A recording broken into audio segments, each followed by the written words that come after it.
So, just to begin, to give you a little bit of context. So, as I said, I think we're at a very dangerous moment in human history, and the reasons are this. Right now, you have the armies of the United States, Great Britain, France, Canada, and Russia, all fighting in a very complex war against the soldiers of the Islamic State. The U.S. State Department recently declared that the Islamic State, I'm going to refer to them as ISIS, it's just easier. ISIS is committing genocide against Christians in particular and against other religious minorities. And I don't want to think that I'm only focusing on Christians, because Muslims and Yazidis and other minorities are being absolutely persecuted. It's no surprise then that the Christian population in the Middle East is plummeting and has decreased rapidly over the last 13, 14 years, predominantly since the invasion of Iraq by the United States in 2003. That's a whole other discussion. I'm not going to get into it. And of course, as we've seen in the news recently, terrorist organizations, principally the Islamic State, are unleashing attacks against the West. And these are increasingly sophisticated attacks. So the backdrop to all of this despair that I would consider to be occurring today, and I'm only going to briefly touch upon this, but I just want to sort of plant this in your minds, is that everything that I've just described is, in effect, arguably what Christ and what God has described would happen in the last days within the context of Christian eschatology.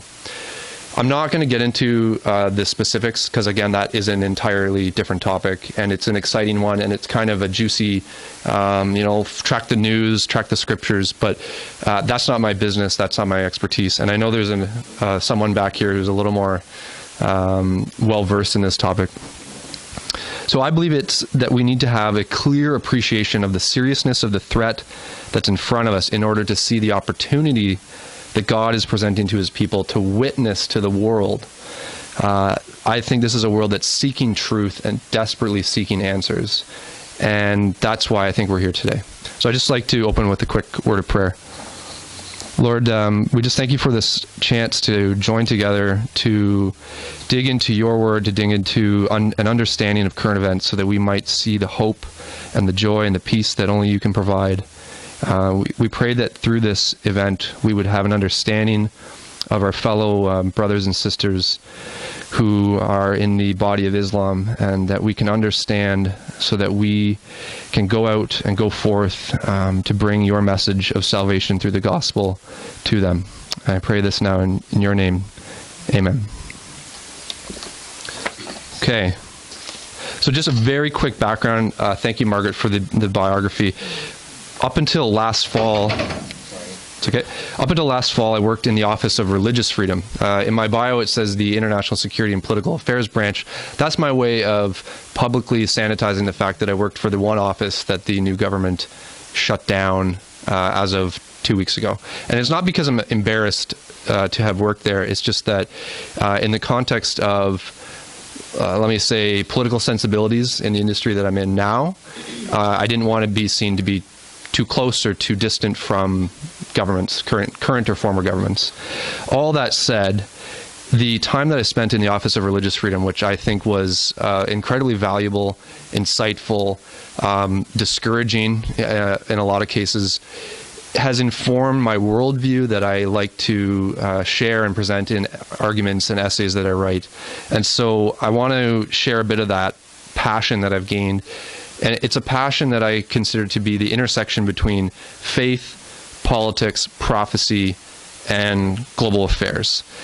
And I feel that this intersection is increasingly important as believers. If you don't understand what's happening internationally, you can't, I think it's more difficult, I don't want to say you can't, it's more difficult to relate to your fellow Muslim neighbors who comprise approximately 8% of the population in this city alone.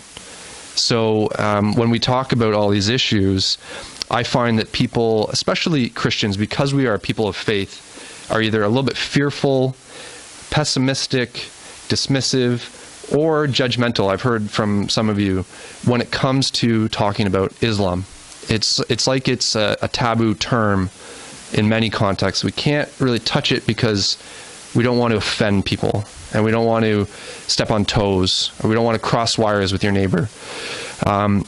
I'd like to try to break through some of that, and I'd like to talk with some candor, with a bit of forthrightness.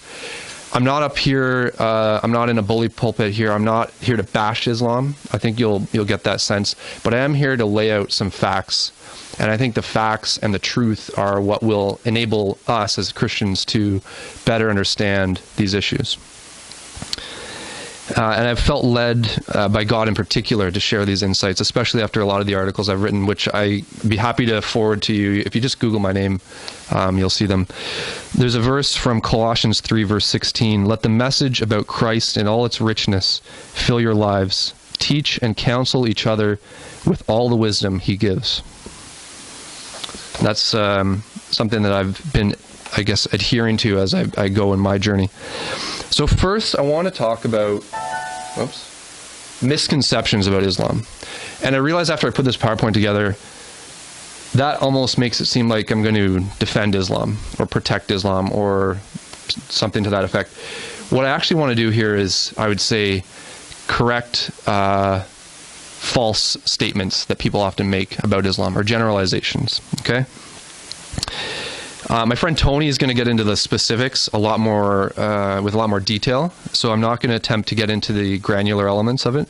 But I think that correcting misconceptions within the body of Christ is a prerequisite to any meaningful dialogue between Christians and Muslims.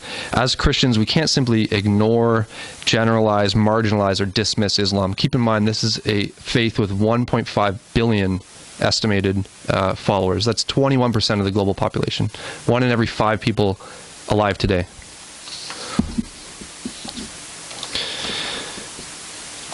I also believe, though, and this is where it gets into the notion of sensibilities and offending, it's wrong to make assumptions.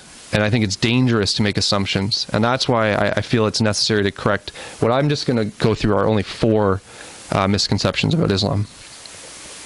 So first of all, there's this idea, and again, doesn't mean all of you share this, but there's this idea that Islam is monolithic, that there's a faith out there that Muslims represent as one, that there's this body of Islam, so to speak, and that's simply just not true. And just like Christianity, there are multiple sects within the religion, multiple divisions, multiple stratifications within the faith that on the surface you may not see, because I would say from a Western perspective we are just simply ignorant of these realities. But these different sects, including Sunni, Shia, Sufi, Ahmadi, Ismaili, there's 5 major groups within Islam that all have different theologies. There's a core element to them, which is the belief in Allah and Muhammad as the prophet of Allah. But they have major differences. And this is essential because when you look at the news and you see the violence between Muslim groups and the willingness, and again, I'm going to try to speak frankly here, of Muslims to murder other Muslims, you have to understand that this is part of the reason. It's not monolithic. It's not a cohesive unit in the same way that Christianity isn't. And that's where I think that there's misunderstanding. And I hope that by setting the record straight on this one point, you can appreciate that while we need to respect, first of all, respect all Canadians, and we need to respect all people in general, people of faith, we need to appreciate that when you engage with a Muslim, they're not representative of the entire 1.5 billion people. They may represent a small faction within a faction. And so you can ask them questions about that. Well, what type of Muslim are you? What is your background? And I think that's essential to have a true understanding. This is a big one. Many people believe that Christians and Muslims pray to the same God. And this is a theological question, and Tony and frankly, Frank, you may be able to shed light on this in our discussion. Again, this is just wrong. And I'll give you some very quick reasons why. People base this belief on the fact that since Muslims are considered devout, God-fearing, most of them would say they believe in creation. They believe in the early biblical leaders like Abraham, Moses. They believe that Jesus existed. They don't believe that he was of God. They therefore must, on some level, be praying to the same God that we as Christians pray to. And recently this question controversially arose at Wheaton College, a leading evangelical institution in the United States, when one of its top professors was placed on administrative leave after saying she, quote, stood in religious solidarity with Muslims because they, like me, a Christian, are people of the book. This is another basis that people use to say Christians and Muslims pray to the same God. And then she goes on, and as Pope Francis stated last week, we worship the same God. So the college put her on administrative leave and told her to go check your Bible. I'll leave it to Tony to explain the specific differences, but the overarching question that comes out of this scenario is, what exactly defines Islam? Is it just what Muslims experience, or is it something more? So I believe in order to answer that question, we have to define the religion of Islam by identifying the characteristics that distinguish the faith from others. So for Islam, this means a couple things. One, the exclusive worship of Allah. Two, obedience to Muhammad. These two beliefs are reinforced in the Shahada, which is the proclamation that every Muslim must recite in order to become a Muslim. So at the risk of converting on the spot, I'm going to read it out to you. There is no God but Allah, and Muhammad is his messenger. I don't mean that God, okay? Another key difference between the faiths is a simple one, but it's easily overlooked, and I think this is the most important. Muslims read the Quran, which, as I'm sure a lot of you know, are the recitations of Muhammad, the alleged recitations, and I don't mean that to say I doubt that. I just mean that's what they claim. Along with the hadiths, which are a collection of traditions containing sayings of the Prophet Muhammad, and these two things constitute the major sources of guidance for Muslims, okay? However, this is quite different from the Christian Bible as we know it. As we know, the Bible is not entirely comprised of quotes from Jesus Christ. In fact, we make it even easier for ourselves. We know when Jesus is speaking in many Bibles, it's in red. So we have that clear distinction. There's no confusing that. And in fact, only a small portion of the New Testament is written in red. So this is just a core theological concept that the two faiths do not share. And I think, frankly, that's the gulf between them. But it gets even more clear in terms of the fact that we don't pray to the same God, and it's on this basis. Muslims fundamentally reject the notion of the Trinity, the Father, Son, and the Holy Spirit. To the contrary, the Quran establishes a core principle called tawhid, or the oneness of God. And that's why you may have heard Muslims consider Christians to be polytheists. They believe that we believe in three gods. I won't get into the doctrine of the Trinity because I think there probably are books being written to this day that try to explain it. But I think we all can relate to the difference there. And the last two points are more semantical, I guess. One is that somehow this notion, and maybe it's just me, but I've heard this in the news, that the word Islam means peace. That somehow the message, the name of the religion is actually a translation of the word peace. And again, it's just not true. That's not even remotely true.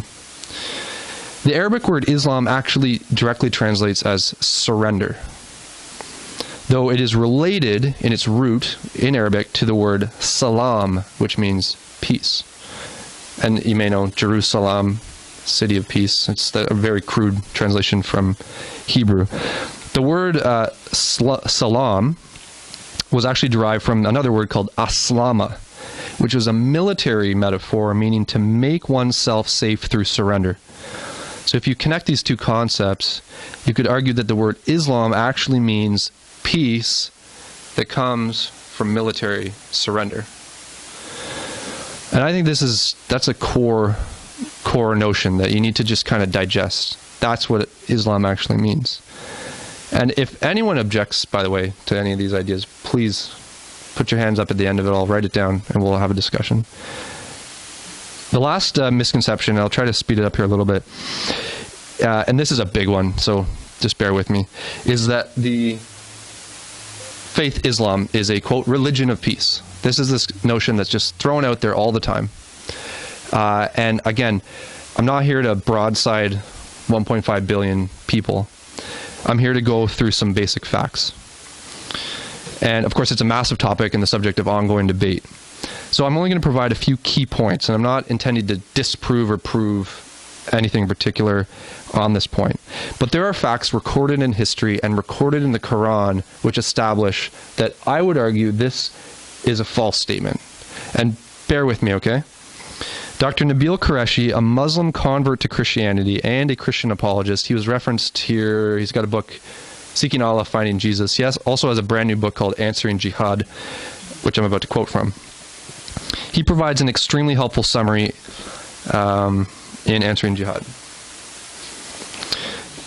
So here's Qureshi. No one can honestly deny the presence of violence in both the Quran and the life of the Prophet of Islam. From the time Muhammad first obtained a following that could successfully fight, he launched raids and battles every year until he died.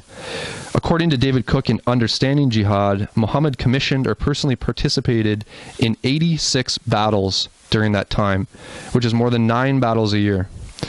The battles of the early Muslim community seem to have escalated in a crescendo toward the end of Muhammad's life, not halting with his death, but rather catapulting into global proportions.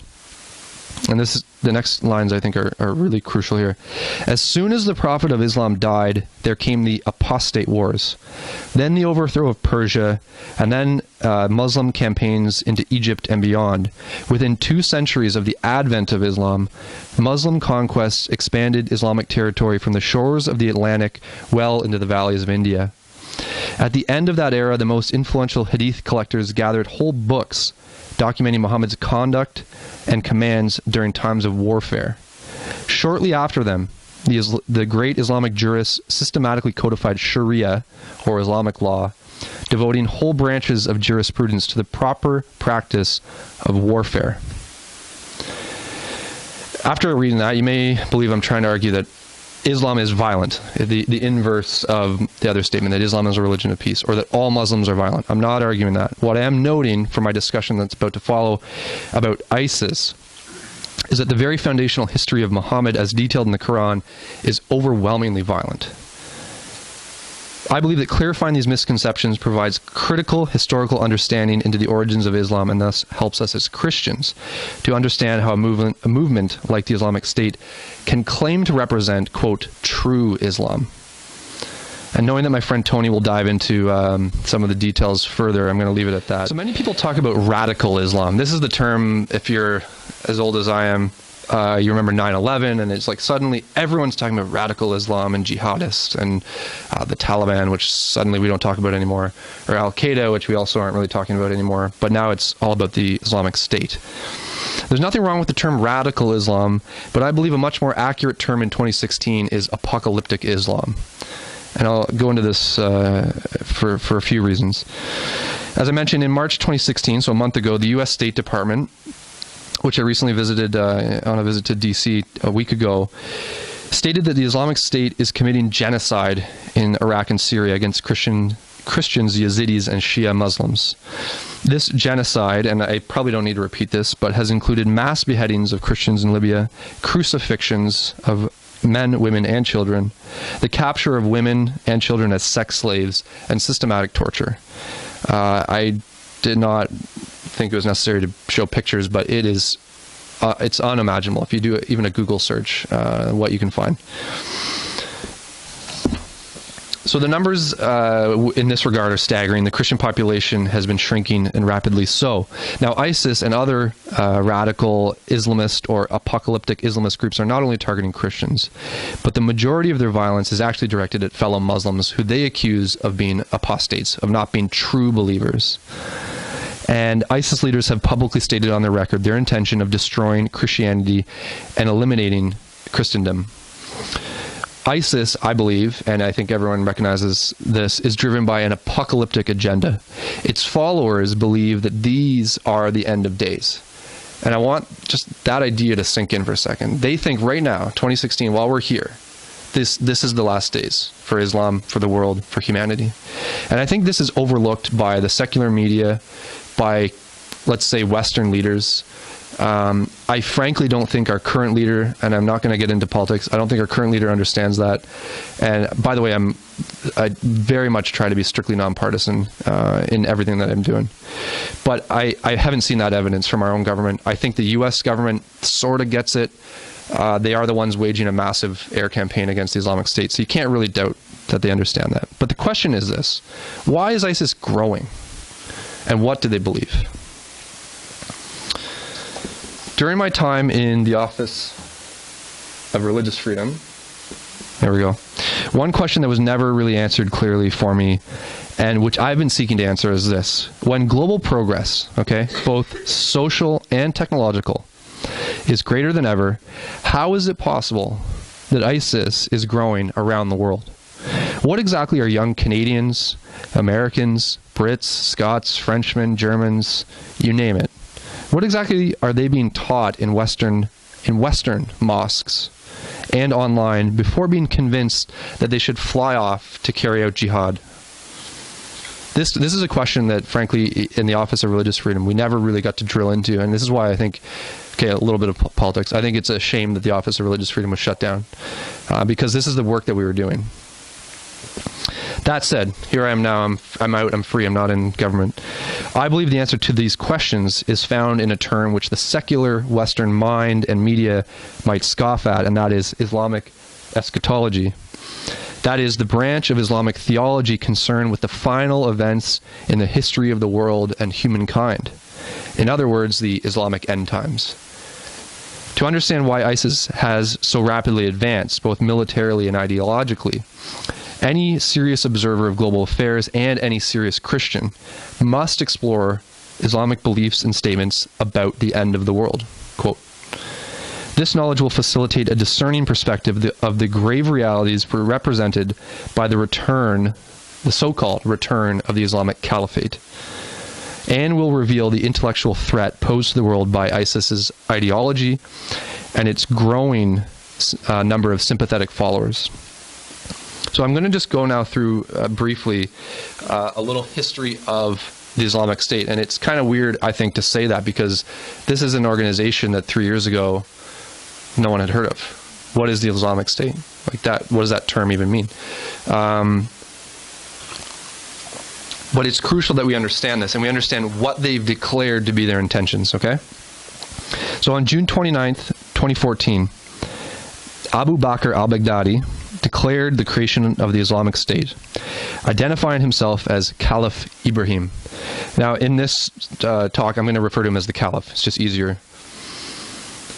When he declared the creation of the Islamic State, he was issuing a rallying cry to all Muslims, stating that the Quran's prophesied day of resurrection, or Yom al-Qiyamah, will soon be upon humanity.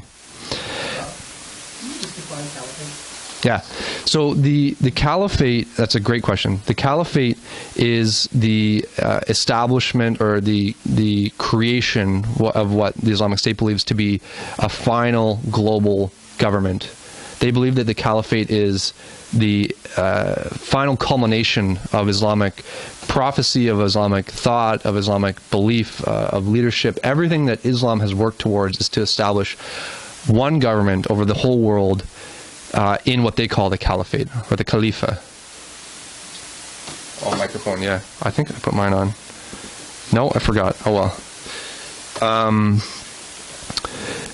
Does that, to your knowledge? No, Islamic single government over the... Yes, sorry, an Islamic government. That enforces Sharia law. Yeah. As well. Excellent, yeah. So the gravity of the declaration the gravity of declaring ISIS into existence is captured in the title of Caliph Ibrahim's manifesto. So this is, again, take a step back. It's 2016, but go back to 2014. No one knew about this stuff. No one knew what the heck this guy's talking about. But then, if you will, with me mentally here, let's fly ahead 15 years, okay? Let's say the Islamic State still exists. God forbid. Here's the title of the Caliph's manifesto. And think back to history. Hitler wrote Mein Kampf, My Struggle, okay? The manifesto of the Islamic State is called The Promise of Allah. I can't think of a better way to capture something so terrifying. Not just because it says Allah, but because they're claiming that this is the promise of God, of their God, okay? This manifesto is akin in spirit to the charter of Hamas, a terrorist organization that we thought were pretty nasty dudes, really until the creation of the Islamic State. So they're akin to the Charter of Hamas in that they both explicitly promote the hatred of Christians, Jews, and any non-Muslims. So I'm going to read a brief section from the Promise of Allah. Oh, that's not it. I thought I pasted it in there. Anyway, this is what ISIS proclaims to the world, okay? And I can't do an Arabic accent, sorry. Hear the flag of the Islamic State, the flag of Tawheed. Remember, monotheism, oneness of God, rises and flutters. Actually, I can put this up. The Muslims are honored. The kuffar, infidels, are disgraced. Asla Sunnah, the Sunni Muslims, remember Islam is not monolithic, so the Sunni Muslims are masters and are esteemed. The people of Bid'ah, heresy, are humiliated. The hudud, Sharia penalties, are implemented. The hudud, or penalties of Allah, all of them, are implemented. The front lines are defended. Crosses and graves are demolished. There only remained one matter. Okay, so now the language is turning towards Muslims. There only remained one matter, a wajib kifaya, and I'm trying my best here with Arabic, a collective obligation that the Ummah sins by abandoning. The Ummah is the global Islamic community. It is a forgotten obligation. It is the Khalifa, the Caliphate. It is the Caliphate that is the abandoned obligation of the era. I would argue these are powerful words. This is a authoritative declaration. Okay, they may be lunatics to any modern contemporary observer, but these are powerful words to people who believe it. By speaking the Islamic State, quote unquote, and the media likes to call it the so-called Islamic State because we don't want to lend them legitimacy and somehow they think that's going to do something. But by speaking it into existence, the Caliph asserted that the world's most powerful terrorist force believes that humanity, this is back in 2014, will imminently face Allah's prophesied judgment day, the Yawm ad-Din. And keep in mind this as well. Belief in Judgment Day is one of the 6 articles of faith in Islam, which underscores the theological importance of the revival of the idea of the Islamic State to the global Ummah, or the global Islamic community. That's how central this idea of the Caliphate is to all Muslims, and the Caliph is tapping into that. The appeal of the Caliph's simple end times narrative forms the foundation of an apocalyptic Islamist movement which is driving predominantly men to commit unthinkable acts of murder, genocide, and suicide attacks against strangers with different religious beliefs. I mean, think about that. That's what they're doing. And in fact, the Promise of Allah describes this disturbing violent modus operandi in systematic detail, which I believe is fueling the expansion of the Islamic State. Now, I say that knowing that actually in recent months, the West has been able to claw back some of the territory held by the Islamic State. So don't get me wrong here. I don't think that somehow the West isn't making progress. I think we are, but anyway, that's another side topic. If I could just interject. Has formed alliances with Boko Haram. There's a report that the Taliban in Afghanistan is actually basically switching allegiance to the Islamic State, and that just to jump on that is what the grave lurking threat is that the Islamic State is going to effectively co-opt or merge all of the terrorist organizations under one banner, at which point it truly does become a global force that, well, I would argue needs to be eradicated. But anyway, that's a whole other topic in terms of what we do about it. Here's, oh, I did have that there. Here's the description of their modus operandi, the way they kill. Okay, we took it forcibly at the point of a blade. We brought it back, conquered and compelled. We established it, the caliphate, in defiance of many, and the people's necks were violently struck. With bombings, explosions, and destruction, and soldiers that do not see hardship as being difficult, and lions that are thirsty in battle, having greedily drunk the blood of infidels. Our caliphate has indeed returned with certainty, and likewise our state becoming a firm structure, and the breasts of the believers have been healed, while the hearts of kafir, or infidels, have been filled with terror. Just think about that last line in the context of all these attacks recently. So I want to touch on this idea of how the Islamic State has been able to spread so rapidly. And I think this is something that is obvious, but also easily overlooked. So we all know this, but through social media, forums on the internet, and well-produced propaganda videos, ISIS agenda is being broadcast to the world without hesitation. Now, there are attempts now to hack and take recontrol over Twitter accounts and all that stuff. So there is a pushback on these efforts, but the reality is the message is out. You just Google it, it's there. Even Google can't really stop that people are looking for this stuff. I believe it's the emergence of widespread high-speed internet that has facilitated the exponential growth and rapid expansion of apocalyptic Islam. Even when you compare the rise of Al-Qaeda in the late 1990s under Osama bin Laden, ISIS is exploiting technologies that simply didn't exist 15 years ago. No longer do average, let's say, moderate Muslims, of which I do believe are the vast majority, just to give you a little bit of clarity, no longer do moderate Muslims have to visit an Islamic library, pull out an original copy of a Quran or Hadiths or other sacred texts within their traditions, scour the pages to find essential knowledge that they're looking for.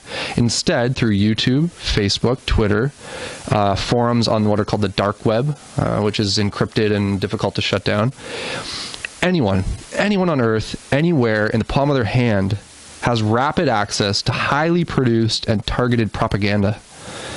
Propaganda that allegedly offers spiritual insights that synthesize complex Islamic prophecy, interpretations, and provides meaning for their life. I think it's almost too alluring to effectively stop for those who are being caught into this web. And while Western powers recognize the terrorist threat posed by ISIS, although I think, unfortunately for Western Europe, I think they're realizing it too late, and I think the attacks in Belgium were a tragic case study in why Western Europe needs to get their collective act together. While they recognize the terrorist threat, Western European leaders in particular have been, they seem to be convicted to avoid military action out of fear that they might stir up unrest within their own Muslim populations within their countries. And this is something that, I don't know if you're going to touch on the demographics. I'll just leave it at this, that if you do your own research on Islamic demographics within Western Europe, there's a lot of evidence to suggest that the Muslim populations in some of the biggest countries will, in the next 30 to 40 years, become basically a plurality or a small majority in terms of where the population trends are going. And this is where secular Western leaders can't talk. They can't talk to that community with any meaning. They're not respected. And so the political solution, unfortunately, is to kind of withdraw and, I would say, put out mealy-mouthed sort of non-statements about, well, we're resolved to defeat this enemy, and then they don't say what the enemy is because they don't want to offend their own constituents who might vote for them or not the next election. All of this has failed to stop the growth of ISIS, okay? In fact, I believe that ISIS in general has already established the need to heed the call to come to the caliphate. And this is in the promise of Allah as well. It says, disbelieve in democracy, secularism, nationalism, as well as all the other garbage and ideas from the West, and rush to your religion and creed. Then by Allah, you will own the earth, and the East and West will submit to you. So yeah. Yeah. Can you go back to it? Yeah. This one? In the spirit of what goes around comes around, you have changed the heading there to the cry of the Crusaders. Mm-hmm. Mm-hmm. All exactly the same. Christians doing it to Muslims. Right. I would dispute that. Well, I just wanted to throw it out for conversation. I won't get sidetracked on the Crusades argument, but the quick, it's a fair point. The quick rebuttal, and this is something that, again, you could almost throw it in the misconceptions thing. The Crusades were a response to Islamic conquests, and that's often completely ignored. The Crusades are put out there as if Christians were like onward Christian soldier for the sake of conquest and gaining territory. No, it was a response to regain territory gained by Islamic conquest. So full stop on that one because it's, again, that's a whole nother discussion. I'm going to, how are we doing on time? Well, we got to watch. We're supposed to speak to the pastor at 2. So Okay. I'm going to skip over a little bit here and just kind of touch on more of my closing argument. The one element that I wanted to get at is this, and this goes into the notion of Islamic eschatology, okay? Whether or not ISIS fighters are being brainwashed, if you want to call it that, I don't really actually know what that would mean. Or self-inculcated. They've convinced themselves through their own immersion that they think that they now believe the truth. The reality is that ISIS's brand of apocalyptic Islam is turning men, predominantly again, into remorseless killers. They're also turning children into killers, which is a whole another awful reality, because they are literally breeding, for lack of a better term, an army of children right now to fight. Regardless of how they come to that point, okay? They believe in this ultimate end times vision that the Islamic Messiah, or the Mahdi, will one day rule and eventually conquer the world. Okay, so I'm doing kind of a high-speed gloss over Islamic eschatology. To that end, as a sophisticated modern jihadist enterprise, which ISIS is, just to make light of it a little bit, ISIS regularly releases a digital magazine called Davik. This was an issue from 2 years ago. It refers to Muhammad's emigration from Mecca to Medina in 622 AD, which first established Islam as a militant state. As described in the Quran, it was in Mecca that Muhammad's message was shared as one of peace. However, in Medina, his message called for the violent overthrow of all Muslims. It is clear, or sorry, non-Muslims. It's clear that ISIS today is adhering to the call for the latter. And I'm going to just skip over this a little bit.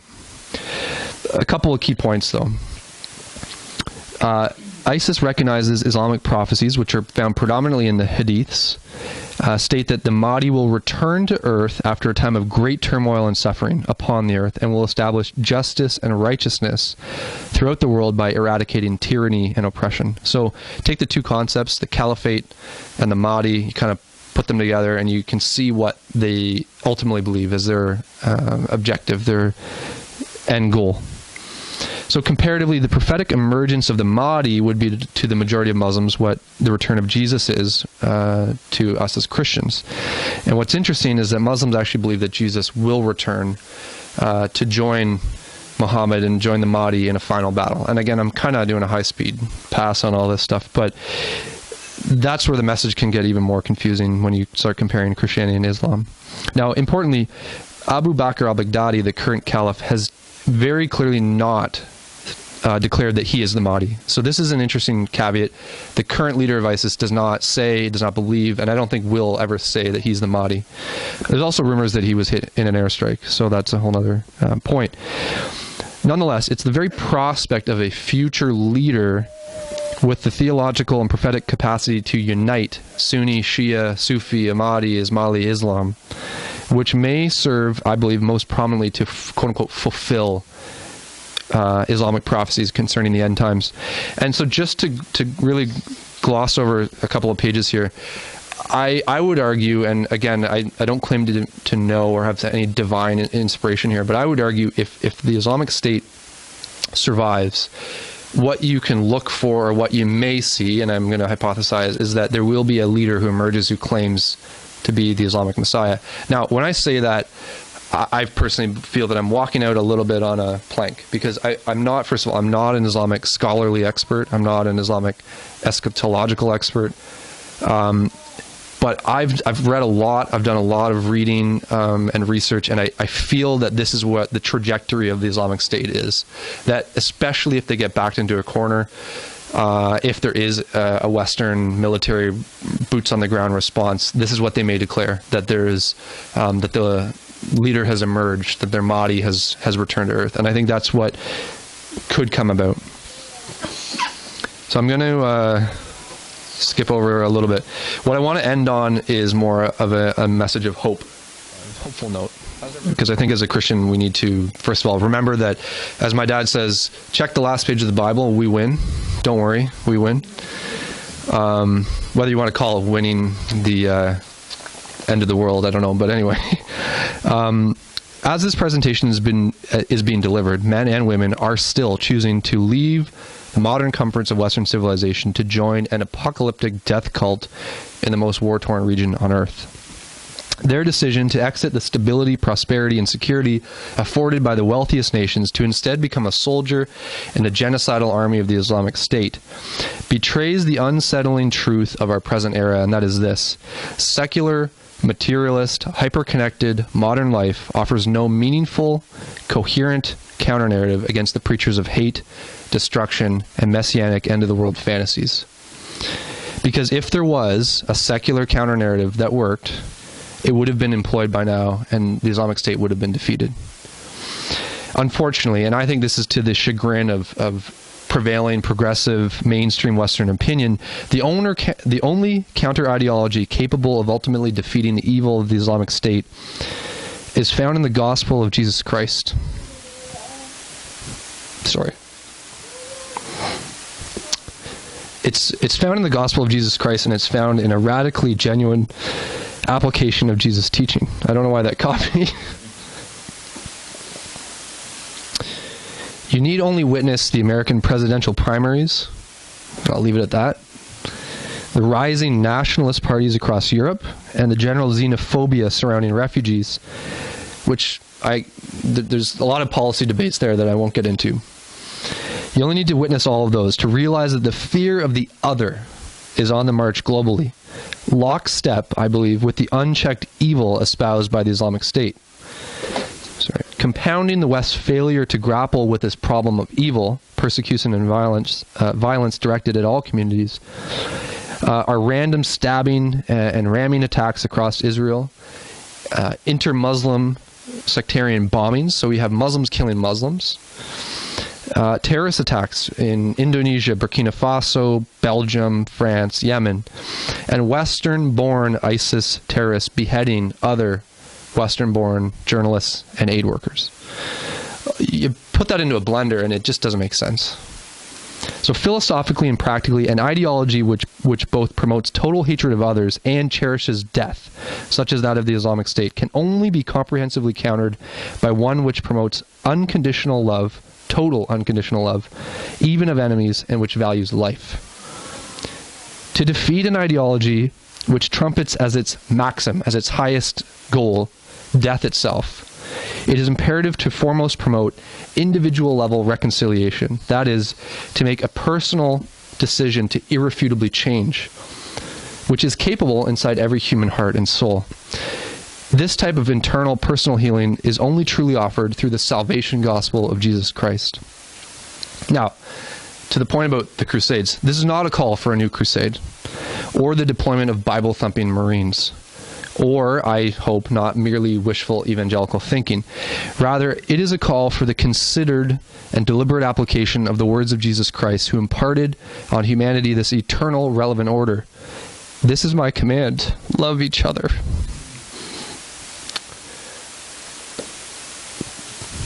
Love each other. On what other foundational, elemental basis can lasting peace find footing in the world today? Consider a different scenario. Despite nearly 70 years of attempts to quote-unquote negotiate a peace treaty in Israel and Palestine, sorry, I'm going to get it together. 70 years of negotiations in Israel and Palestine through traditional, secular, political, diplomatic channels, the international community today is absolutely no closer to finding peace there in 2016 than it was in May 1948 at the outbreak of the war over Israel's independence, which coincidentally was on my birthday. Not in 1948.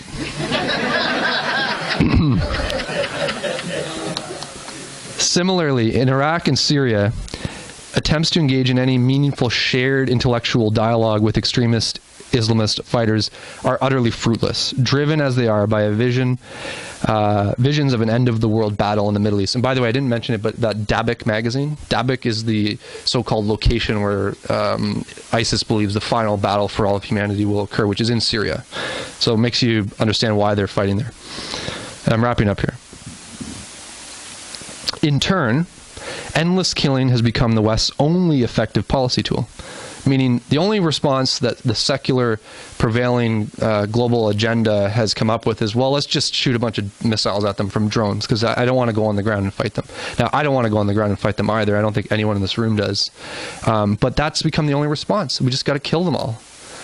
Which, again, I'm not going to get into Christian theological debate, but I don't think that's the answer. We may have to do that legitimately for a time, but at some point, these are human beings that need to have a heart change. Jesus says in Luke 6:27-28, "But to you who are willing to listen, I say, love your enemies, do good to those who hate you, bless those who curse you, pray for those who hurt you." This verse, objectively radical given its relevance today, is particularly applicable in the context of terrorist violence, where strangers are willing to viciously stab, shoot, and murder other total strangers. One need only think back to the Paris attacks and asks, how can such hatred be justified? How has humanity sunk to such an extremely dim view of existence? John 15:12-13, Jesus counters this depravity, saying, "This is my commandment, love each other in the same way I have loved you. There is no greater love than to lay down one's life for one's friends."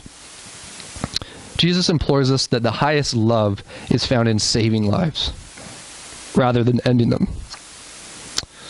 And indeed, if there is a God above us all, which in this room we believe, but I wrote this originally to a secular audience, Jesus reminds humanity that in this verse that it is He and He alone, God, that first loved us. Consider, if you want to take a little intellectual journey with me, consider the potential impact if the above those verses were recognized, promoted, and encouraged by the United Nations. For the sake of argument, imagine these messages were stripped of their biblical origin and promoted purely on the basis of their conceptual ideals. Okay? Love one another. Love your enemies. This is my commandment, to love others as I have loved you. If there were a better alternative, politically, diplomatically, philosophically, or intellectually, which all kind of is the same thing, would it not have been comprehensively tested, attempted, and enforced by now? In the pursuit of global peace, the world body should be willing to try anything, even a solution which employs core spiritual ideas from a faith, Christianity, which finds itself peculiarly and, I would say prophetically, targeted for annihilation by the Islamic State. Generations of young men have grown up being taught nothing but extremist hatred and enmity, and now desperately need the redeeming messages of love, salvation, and hope found in Christianity. These equally radical messages are the most powerful forces on earth, and must be shared widely if the West wants to win the fight against an enemy so hell-bent on its destruction. So on this note, I want to end, and I want to encourage you. There is hope, there is peace, and it's found in the gospel of Christ alone. Thank you. Yeah.